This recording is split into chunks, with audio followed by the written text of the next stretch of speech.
Tuning in to Broadcast Brains at SEMPTI 2017. I'm James Taylor, and today I'm joined by Simon Becker from Fujinon. Thanks for coming in today, Simon. Thanks, James. Thanks for having me. Well, what we've come in to talk about today is some great new things that have come from Fujinon. Fujinon as a company have had an amazing reputation in the high-end cinema industry for producing some absolutely beautiful zoom lenses, and that heritage is certainly carried on in recent years to the new the latest Cabrio range with the 19-90, the 14-35, and the two long lenses, even the 25-300, and some amazing pieces of glass. But now we've got a new game-changing piece of glass in our hands, and I was hoping you could tell us some more about it.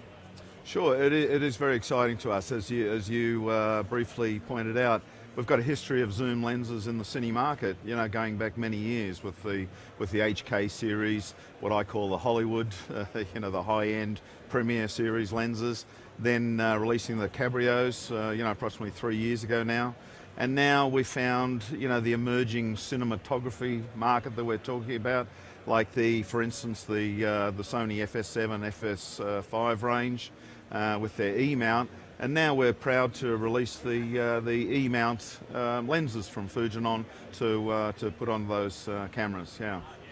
Well, what we've had over the last few months now, we've seen the 18-55 lens, and what we have here with the shown on the screen with our A7S, and I'll just pick this up here. This is an amazing thing that we've got a small, I suppose, mirrorless DSLR, or mirrorless digital camera, with a full feature zoom on it, and with our manual iris focus and zoom on it. But great piece of glass, constant T 2.9 through the range. You know, Fujinon have done a really nice job with this lens, but now this has been around for a few months now, and we now have a big brother. Tell us some more about it. About the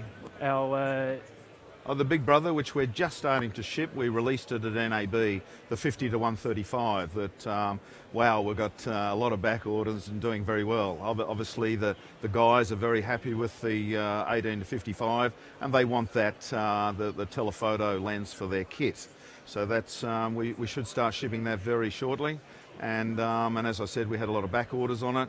Again, it's the same design as the 18-55, exactly the same length as far as physically is concerned. Again, it's T 2.9 right through the zoom range, so no aperture change through the zoom, and it has the features of a cine lens. We have the macro feature able to do. We can do back focus on it, which means we can get focus right through the zoom. Again, like the 18-55, we don't have the problem of focus breathing.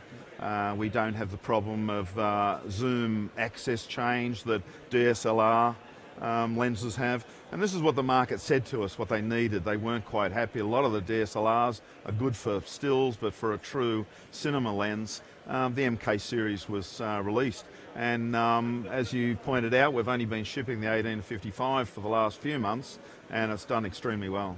Yeah. Well, for good reason. I think that when we go and look at the 18-55 here, we're talking about a standard cine pitch gear on it. It's easy to use, and from a digital cinema point of view, one of the big, I suppose, compromises we've had to deal with has been using still camera zoom lenses, and especially from our point of view, being so used to with video zooms over the years, and just being able to say zoom in, get focus, pull out, and be happy. Exactly. Yeah. Going into the still world and having to remember we have to treat all of these zooms as variable primes is really slow for operation. So getting to this sort of thing with the zooms at a reasonable price point is certainly a game changer. And now we say with this 50-135, you mentioned here with size, the lenses themselves are really nice and light. So whilst we're showing it here with the FS7, which is probably going to be a really, I suppose, a standard combination, the great thing there with even with the A7S, it's actually I think it makes the A7S a much easier camera to use for Absolutely, video as and well. developing lenses. One of the important things in that marketplace is weight as well. You know, you see a lot of it's very well weighted. It's only 900 grams, and you don't have any adapter. Once you put a DSLR zoom on that similar focal range, plus an adapter, you know, you're talking over a kilo. So we've tried to keep the weight down, been very successful, and hence, as you've got right there, you know, it's even going onto the stills mirrorless, you know, cameras that Sony have.